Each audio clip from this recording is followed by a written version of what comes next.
యుద్ధ భూమిలో రాక్షసులు ఉత్సాహంతో గెంతులు వేస్తూ కేకలు వేస్తూ ఆనందంగా ఉన్నారు.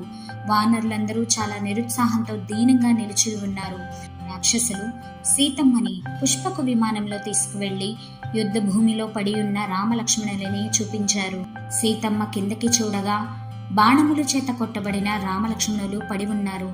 రామలక్ష్మణులు ఇద్దరూ మరణించారనుకుని గుండెలు బాదుకుని ఏడ్చింది. అప్పుడు సీతమ్మ, రామా, రావణుడు నన్ను అపహరించాక దండకారణ్యమంతా వెతికావు, హనుమని పంపించావు, నా కోసం సముద్రానికి సేతువుని కట్టి దాటి వచ్చావు, చివరికి యుద్ధంలో ఇంద్రజిత్తు మాయ వల్ల మరణించావు. ఎంత ఆశ్చర్యం! రామా, నీకు బ్రహ్మాస్త్రం తెలుసు, బ్రహ్మ శిరోనామకాస్త్రం తెలుసు, వారుణాస్త్రం తెలుసు, అగ్ని అస్త్రం తెలుసు. అన్ని అస్త్రములు తెలిసిన నిన్ను ఒకడు కేవలం మాయతో కనపడకుండా కొట్టిన బాణములకు శరీరం వదిలేశావు.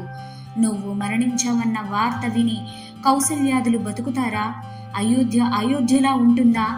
నువ్వు నన్ను చేసుకోకపోతేనే బాగుండేదేమో అని సీతమ్మ ఏడుస్తుంటే పుష్పక విమానంలో ఉన్న త్రిజట చూడలేకపోయింది.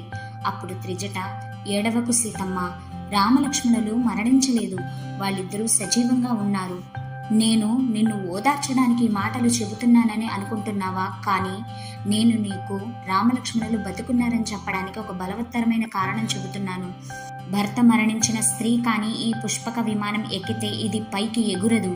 నువ్వు పుష్పకంలోకి ఎక్కగా అది ఆకాశంలో నిలబడిందంటే నువ్వు సౌభాగ్యవతిగా ఉన్నావు అని అర్థం. యోధుడైన వాడు నిజంగా శరీరాన్ని విడిచిపెడితే సైన్యాలు ఇలా నిలబడవు, ఎవరి మానాన వాళ్ళు పారిపోతూ ఉంటారు.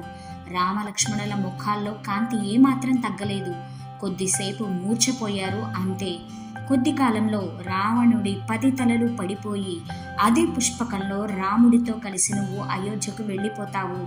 ఏ రాక్షస స్త్రీకి నా మీద లేని ప్రేమ నీ ఒక్కదానికే నా మీద ఎందుకంటావేమో. నిన్ను ఇక్కడికి తీసుకువచ్చినప్పటి నుంచి నీ ప్రవర్తన చూస్తున్నాను. నీ ప్రవర్తన చేత, నీకు భర్త అంటే ఉన్న ప్రేమ చేత నాకు నువ్వంటే విపరీతమైన ప్రేమ ఏర్పడింది. అందుకని నీకెప్పుడు మంచి చేయాలనే చూస్తుంటాను. అమ్మా, ఇంతకు ముందెన్నడూ నేను అబద్ధాలు చెప్పలేదు, ఇక ముందు కూడా ఎన్నడూ అబద్ధాలు చెప్పను.